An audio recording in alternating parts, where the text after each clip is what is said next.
Déjà, ce petit type, cet inféminé, déjà, je ne sais même pas s'il est gay ou homosexuel, qui change de forme, parfois comme une femme ou pas.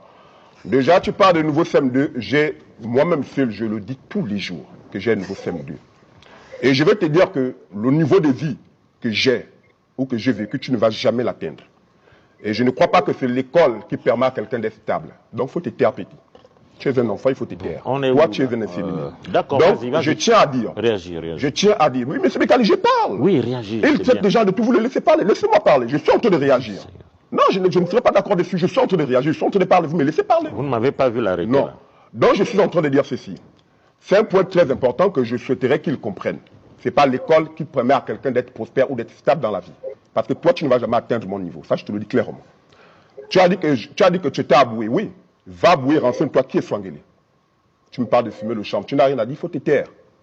Va demander à qui est Swangele. J'ai une vie 10 000 fois plus propre que toi. Avant la conversion jusqu'à aujourd'hui. 10 000 fois plus propre que toi.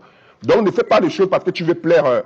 Tu vois, je vois ce jeune homme comme Zelensky. Zelensky était un comédien qui est devenu à la tête d'une nation et il a rendu tous les Ukrainiens des comédiens. Lui, c'est un Zelensky. Et tous ceux qui le suivent, ce sont des Ukrainiens qui ont perdu des repères. Donc je tiens à dire ceci. La Bible n'est pas la parole de Dieu. Parce que Jonas Swangele est la parole de Dieu. Tout comme les livres des prophètes n'étaient pas la parole de Dieu lorsque Jésus parlait. Tout comme tout ce que Abraham avait dit n'était pas la parole de Dieu lorsque Moïse parlait. La parole de Dieu, c'est un homme que vous écoutez, vous parlez audiblement, vous révélant les mystères de l'infini en votre temps. La parole de Dieu, c'est ce qu'un homme vous dit en votre temps. Par exemple, la Bible ne connaît rien sur la chirurgie.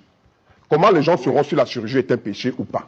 La Bible ne parle pas de la dépigmentation. Comment les gens sauront si la dépigmentation est un péché ou pas? Il faut qu'un homme qui est la parole de Dieu parle en votre temps.